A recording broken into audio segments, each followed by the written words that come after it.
I'm Jason, and this is your commentary on Exodus chapter 36. Bezalel and Aholiab must do the work, just as the Lord has commanded. So must every skilled worker to whom the Lord has given skill and ability. They must know how to do all of the work for every purpose connected with the sacred tent, and that includes setting it up. Then Moses sent for Bezalel and Aholiab. He sent for every skilled worker to whom the Lord had given ability, and who wanted to come and do the work.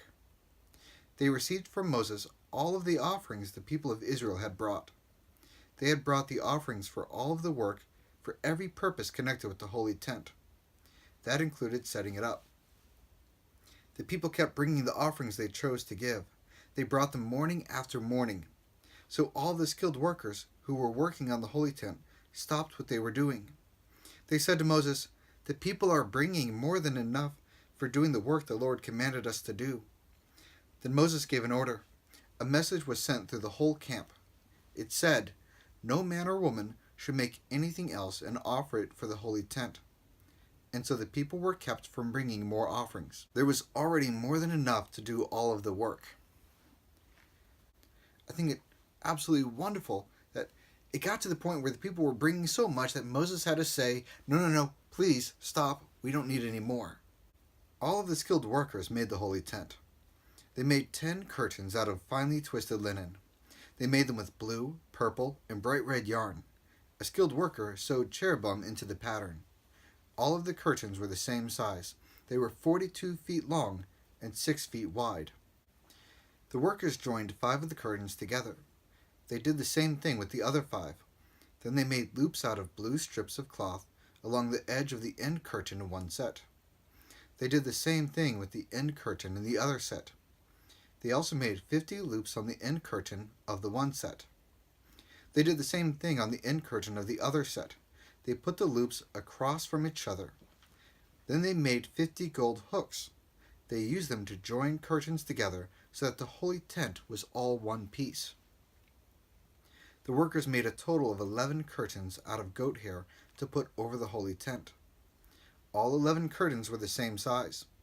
They were 45 feet long and 6 feet wide.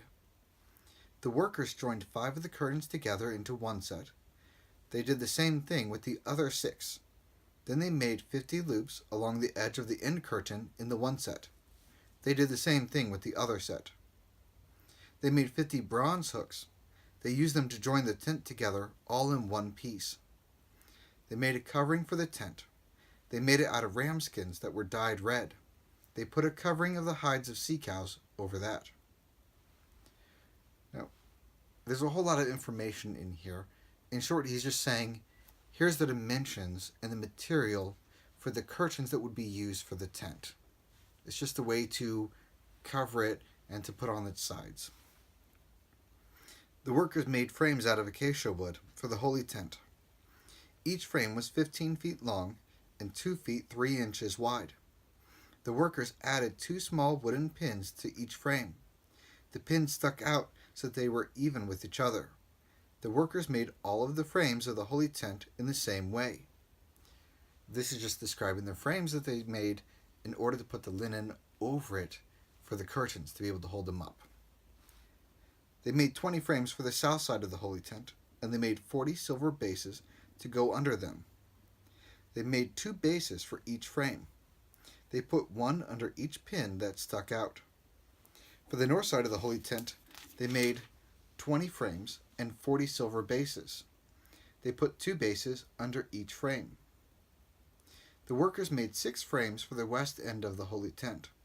They made 2 frames for the corners of the holy tent at the far end. At those 2 corners, the frames were double from top to bottom. They were fitted into a single ring.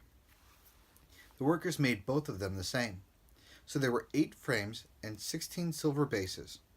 There were 2 bases under each frame. Now, these frames are individual components. This is important because the Israelites, they're still wandering around in the desert. It will be a while before they become established. It's actually going to be a long period of time until Solomon finally sets up a physical temple for them, one that doesn't move. In the meantime, they have to find a way to make a movable temple.